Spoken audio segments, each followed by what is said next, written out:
What's going on, reef builders? I have a different type of video for you guys today.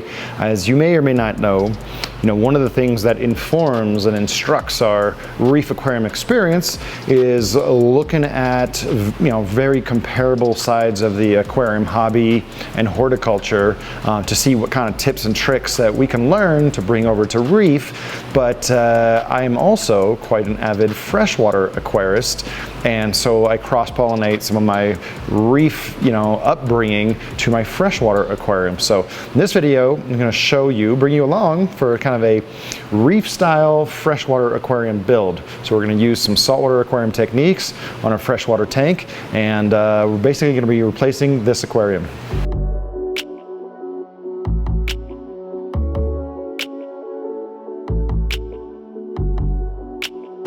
So I just want to tell you a little bit about the tank that we're going to be upgrading these fish to. This is a 150-gallon, 5-foot acrylic aquarium, and it currently holds my 4 wild Altum angelfish, 2 koi angelfish, and a couple random discus that I've picked out just to test the waters with my discus skills. And definitely one of my pride and joys in this aquarium is a colony of 15 zebra Plecos. This is a really awesome tank. The wood you see here is just kind of logs that I literally pulled out of the local creek, cut them down exactly to size, and kind of wedged them in certain places. And the tank is fine. It's fine for these fish. I just want something a little showier, especially for the Altums, because I've been growing those guys for, I don't know, 4 years, maybe 5. And they deserve, a really classy aquarium to show them off. So this tank already has some kind of reef aquarium techniques. It's got a built-in overflow there. You can see in the back, we're using a Vortec MP10 on the side to create some water flow in it, kind of like a river. And the water is being returned by an Ecotech Marine S1. Down below, you'll see a 20-gallon sump.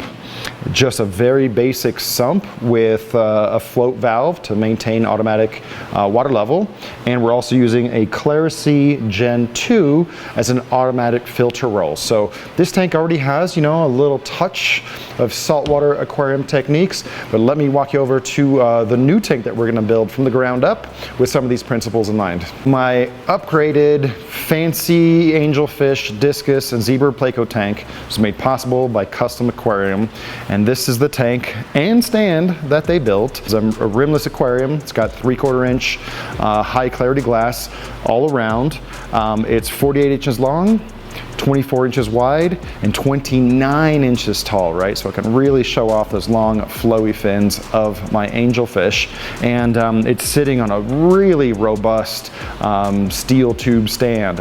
When I got this whole thing and set it up, I was like, man, I love the tank, but I'm gonna have that stand forever. That's gonna be just something I have around for a very long time as a lifelong aquarist. I wanna stress that none of these features on their own are inherently exotic, especially not in a saltwater space, but I think put all together, it's gonna result in a tank that's just gonna be, just a little bit tricky, but also trouble-free for a very long time. So the first thing we're gonna do is we're not gonna use a canister filter. I do run a canister filter on one of my freshwater tanks.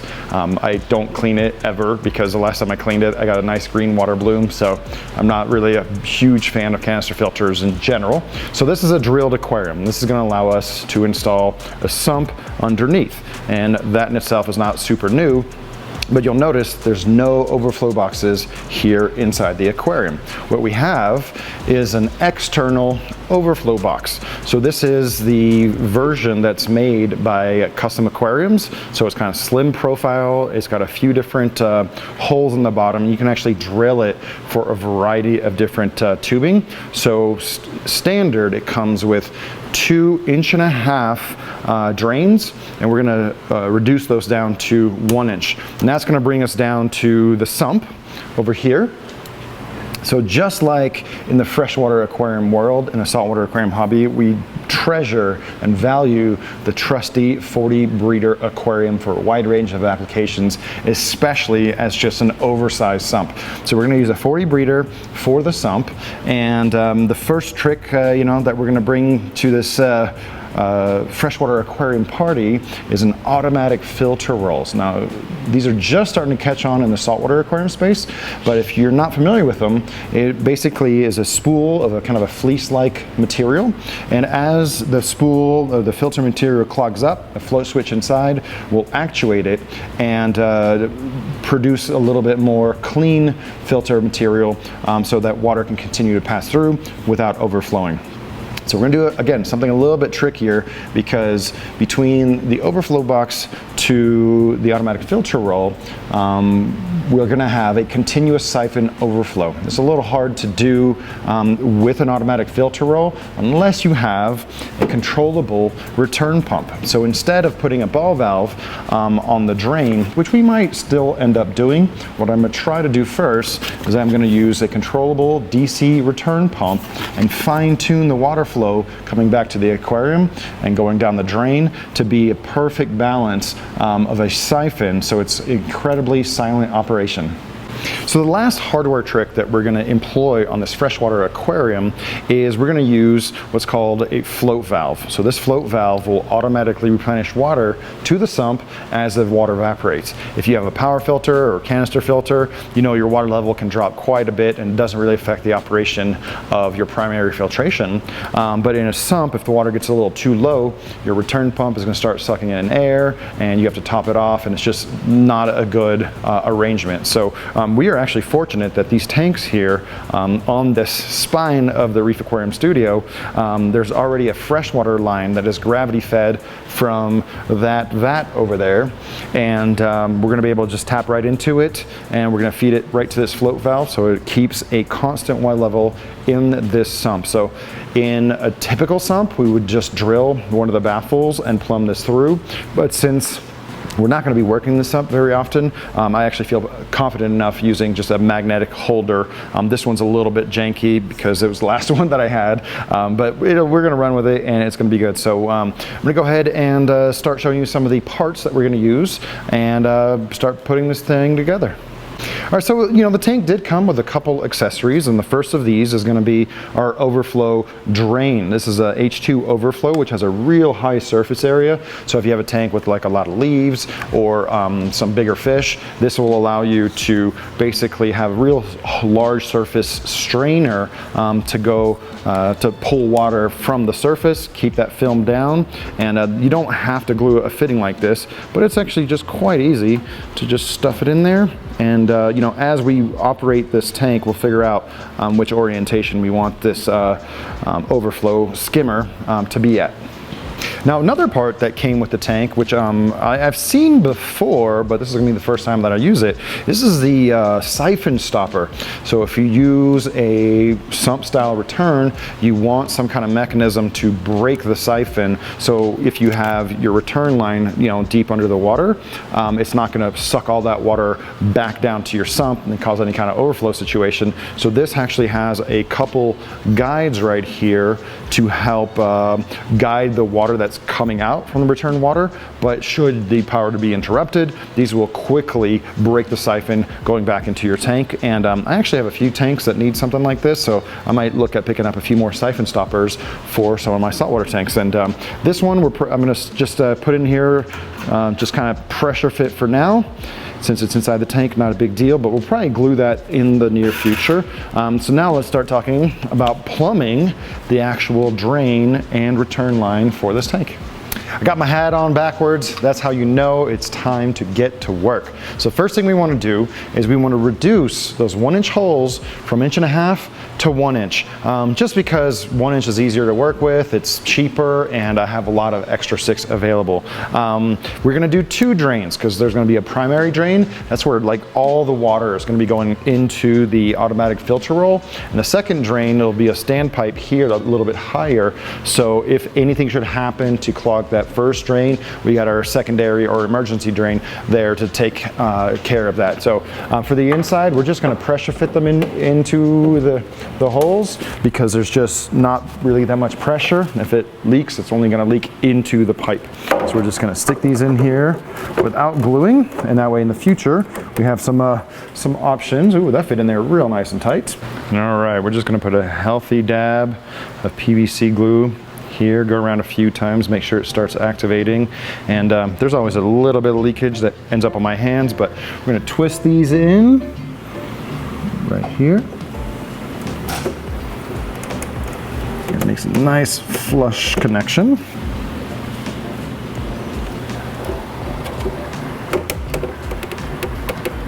Okay.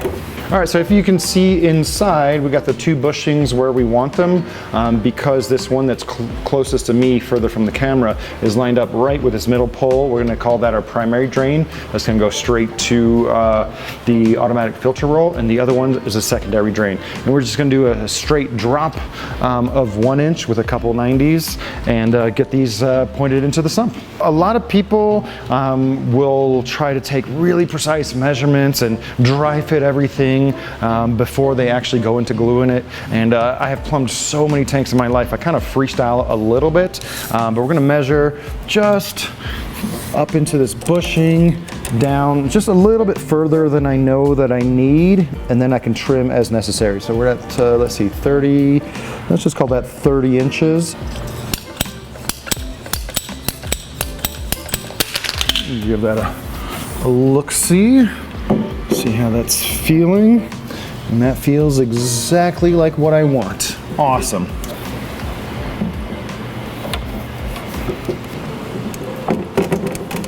Nice twist. So I did test fit the drain version just to make sure I got the good length on it. You always want to put this on the male side, the receiving side, the innie. And we're gonna go give it a nice little twist, get a good bond, and then put it right where we want, just like that. Oh man, that is beautiful. Isn't that looking nice? Looks good. I'm just gonna go ahead and get this done. This is the secondary drain, so this is not super critical. Ideally, this won't be passing very much water. And there we go, aim into the sump. So because I'm hard plumbing it, and it's gonna be you know, pretty locked in, I think in the future I am gonna add a union to this plumbing, but that's something I can always add later when it comes time to actually servicing the device. But you really need to think about considering the order in which you install the part. So I'm gonna eyeball this part right here. And I think it's just gonna drop right in there. Oh my goodness, that is almost like freaking exactly where we need it to be. I'm gonna put it almost exactly. Look, oh man, that is as good as it gets for some freestyle action. Hey, I thought of a way to kind of cheat a little bit. Because this sump is empty, I should be able to basically glue that on and then slide it into place, remembering that these two are exactly the same length. Does that sound kosher? Sounds legit. Just need to get this part just right. You definitely need to include a union for future servicing of the Clearacy.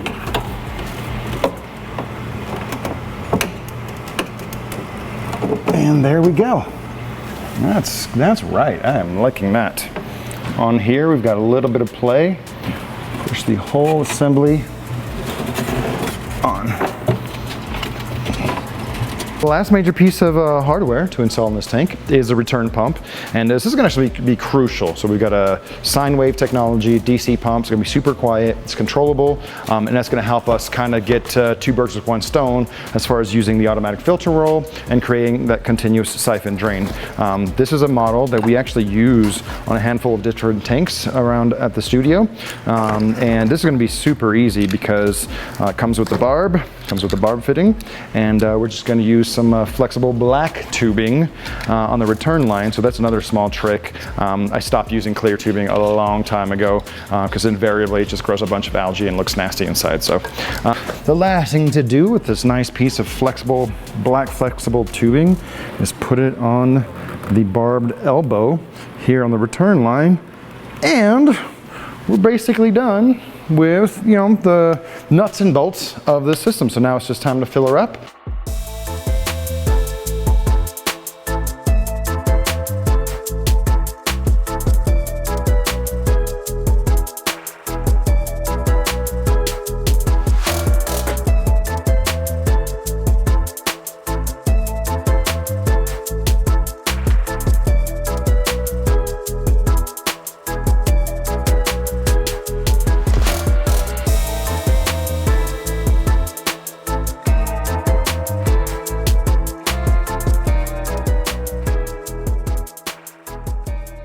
It's been a couple months since we did some of the initial work here on our reef-inspired freshwater aquarium.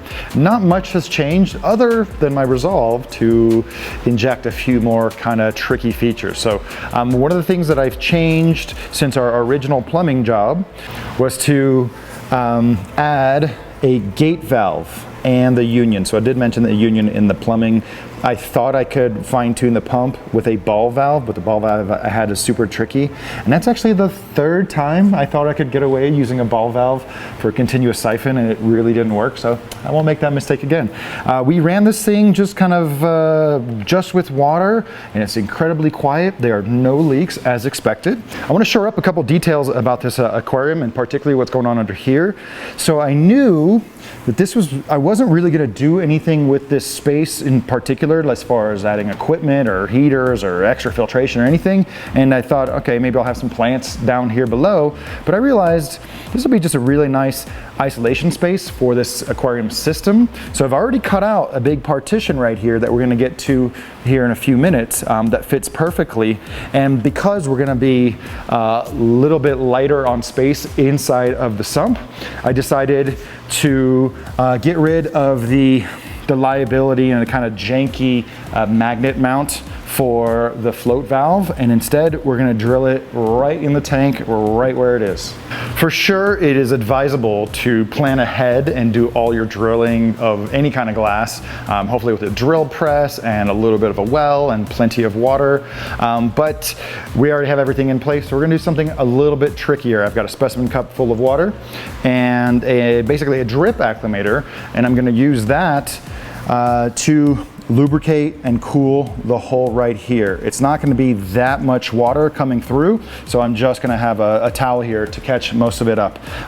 It takes a little bit of finesse to get the hole started, but you're not really drilling like you would with a bit. You're really kind of grinding out the hole that you want. So we're going to get started on that.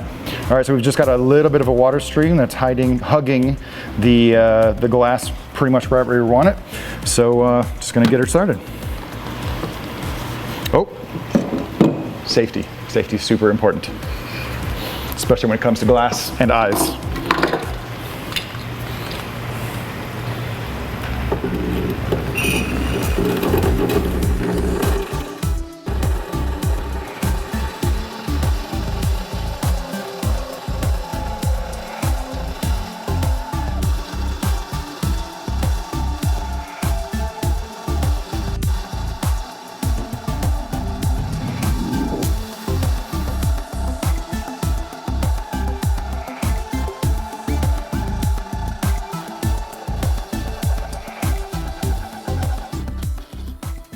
All right, that wasn't so hard, just slow and steady, almost no pressure. Like I said, we're not really drilling or cutting, it's just grinding away. And just barely wetted this towel, nothing on our stand. And now it's gonna be really easy to install the float valve, just like that. We're gonna come back to this, but now let's go do a little prep work on the partition that we're gonna glue into the sump. Since we had so much room in the rest of the 40 breeder, it's basically gonna turn into a separate aquarium of variable water height. This is the partition that I've already pre-cut and test fit into place. I think this is PVC board, so it's like really rigid, but where most sumps will use like acrylic or glass for panels, I don't wanna be able to see through it, and this is incredibly rigid, but that's gonna help us just incorporate an extra little mini system into this overall tank. The two things we need to do to this before we seal it up is go ahead and drill it for the return line. So this is a 1/2 inch bulkhead. We're gonna put some lock line, and that's where the flow control is gonna come in. On the bottom, we're gonna put in this 3/4 inch bulkhead and an elbow, and this is gonna act like a standpipe that I can change the height when I want to, if I want it to be shallower or deeper and make it a full-size aquarium. So let's go ahead and drill those holes.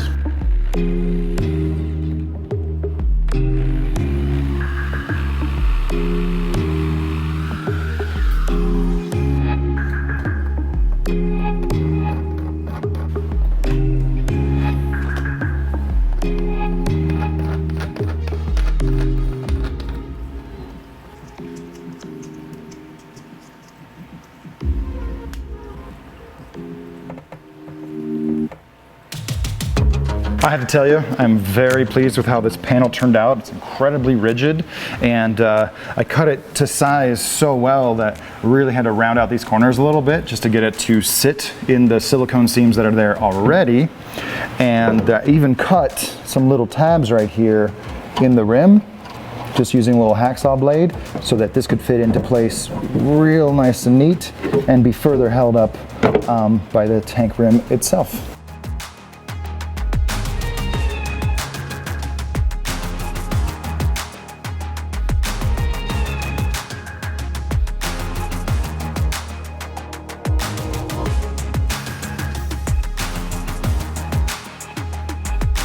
All of the prep work has been done. We've wiped down where we're going to apply some silicone with some alcohol to make sure it's clean and dry.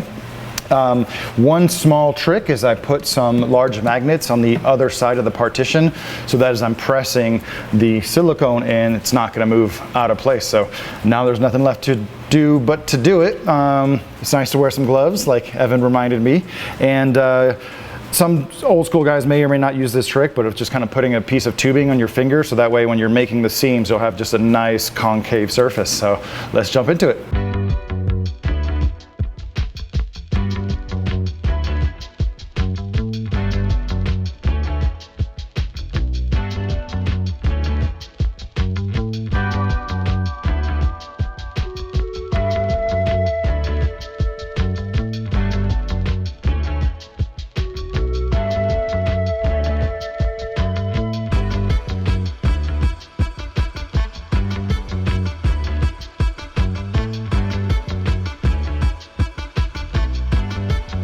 Like a lot of major projects, you know, you think you're gonna have everything you need and you're gonna put it together exactly how you want, and it's not until, you know, you're elbow deep in it that you see a few improvements that could be made midstream and after taking a little bit more consideration after getting some of the primary plumbing completed. I think we buttoned up some really nice features that are going to make this tank just all that it can be, and I'm super excited to make use and have created a 25-gallon chamber out of part of the sump. That's going to be really fun for keeping different species, or if there's a spawning pair of discus here, I can put them down there and they can spawn and still be part of the same water. But one of the best parts of this aquarium is that it is already cycled. Sometime last year, I just put a bunch of biomedia in here with an air pump and started feeding it some ammonia. The ammo alert's blue because there's still some ammonia in here and still keeping it going. But we're just going to put this in a basket, basically